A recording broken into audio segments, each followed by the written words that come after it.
Assalamualaikum warahmatullahi wabarakatuh. Halo sobat setia Fakta Kehidupan. Tidak lupa kami sampaikan salam sehat, salam sejahtera. Semoga tercurah segala bentuk kebaikan dan juga kita semua dalam lindungannya.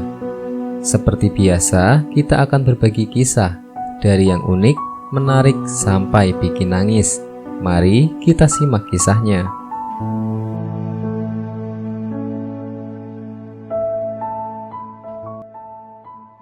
Kisah nyata.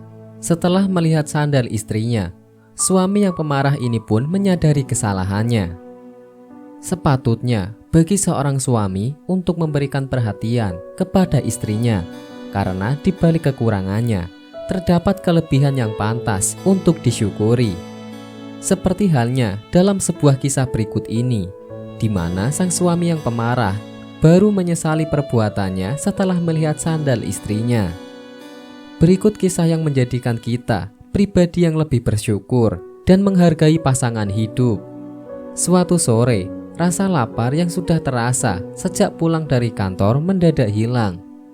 Bukan karena kenyang, melainkan karena rasa jengkel dan kesal yang menghinggapi kepala. Betapa tidak, di saat perut telah keroncongan, kudapati masakan istri tidak sedikit pun memuaskan.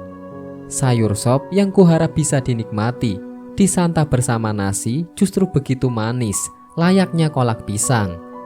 Menu lainnya pun rasanya sangat kacau. Umi, kapankah kau bisa masak dengan benar? Selalu saja keasinan, bila tidak maka kemanisan, kepedasan atau keasaman. Rasanya hati ingin sekali membentak sekuat tenaga. Sabar Bi, Rasulullah pun tetap sabar terhadap masakan Aisyah dan Khadijah. Katanya ingin mencontoh Rasul, ucap istriku dengan tenangnya. Iya, tapi Abi kan manusia biasa, belum bisa sesabar Rasulullah. Abi tak akan bisa nahan dengan masakan yang rasanya kacau seperti ini, kataku setengah berteriak. Setelah mendengar ucapanku, istriku pun menundukkan kepalanya, dan jika sudah begitu, biasanya air matanya bakal mengalir. Setelah sepekan keluar kota, lantaran tugas dinas dari perusahaan, aku pun pulang karena rindu dengan istri dan suasana rumah.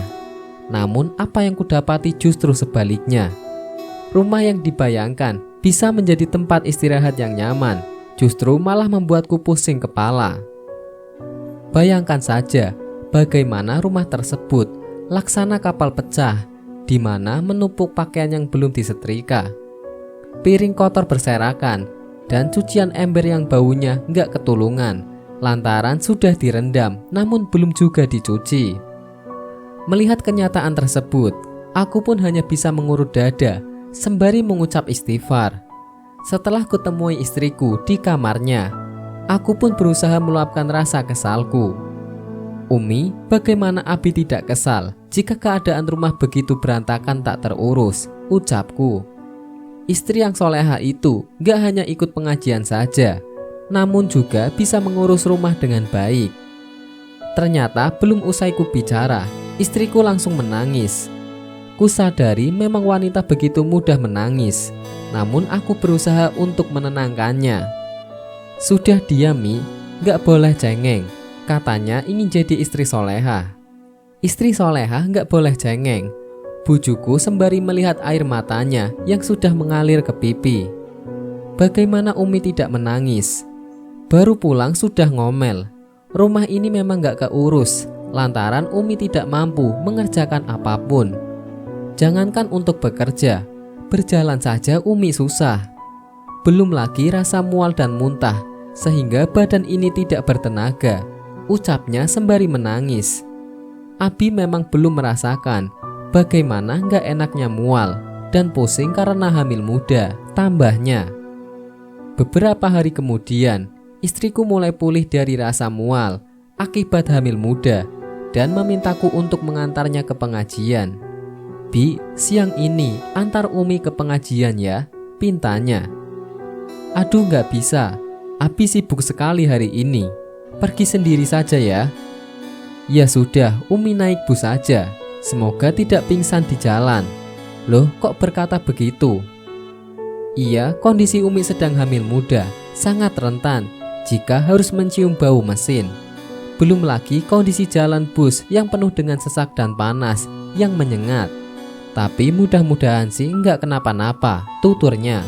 Ya sudah, Umi naik bajai saja, biar cepat dan tidak berdesakan, jawabku singkat.